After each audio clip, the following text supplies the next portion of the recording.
Now when the Aquarius sign goes into the 7th house in the Navamsa chart, in the D9 chart, what is the 7th house in your D9 chart? In the Navamsa chart, it is the strongest house of Vivaha, marriage, or partnership, or conjugal relationship, or your better half, or your spouse, or the union in a partnership, even business. So yeah, when the Aquarius sign is going into the 7th house in the Navamsa, the zodiac is telling you that the strongest dissemination of results in your partnership, in your acquaintance, in your teamwork, in your marital life will come through how you are able to use the Aquarius sign energies of being more friendly, being more liberal, being more large-hearted.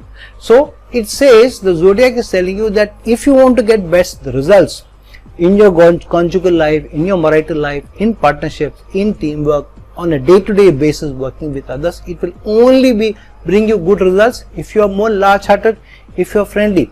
You need to be individualistic also, but at the same time you should also have a very holistic approach to what your partners want, what society wants, those people who you work with on a day-to-day basis, what you can do for them. So you work with people, you work with your acquaintances, you work with your team members, you work with your partner, you work with your spouse to be able to give or get better results for everyone, not only at yourself. Many times what we do in a married life, for example, which is also partnership, we look at more self. So we are looking at how is this person bringing more value to me. Only when the person will bring more value to me, only then I will also give more value to the person. So if the person is doing things for me, I will also reciprocate. If the person is not doing things for me, I will not reciprocate. I will not give back. I will give back only so much that the person is contributing. And many times we give more brownie points to ourselves than the partner. Very rarely will somebody say, no, the partner does much more for me rather than me.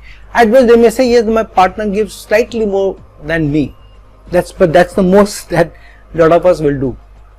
But usually we do have partnerships where one partner may contribute slightly more or sometimes even significantly more than the other person. So it takes a more large-hearted, a more liberal approach when Aquarius sign goes into the 7th house to be able to accept and not to wait for somebody doing something for you, whether it is in a teamwork environment, whether it is work, whether it is spouse, whether it's actually in a business partnership. It is that you start seeing how I give more, how do I do more, and not only in the partnership but in general life on a day-to-day basis, whoever you approach, whoever you are working with, because the 7th house in the Navamsa is about anyone and everyone who you are working with on a day-to-day basis. So when you have a more holistic approach, a more tolerant approach, a more independent approach, but at the same time a more humanity oriented approach, a more humane approach, then you get the best results in your partnership, in your conjugal life, in your marital life as well.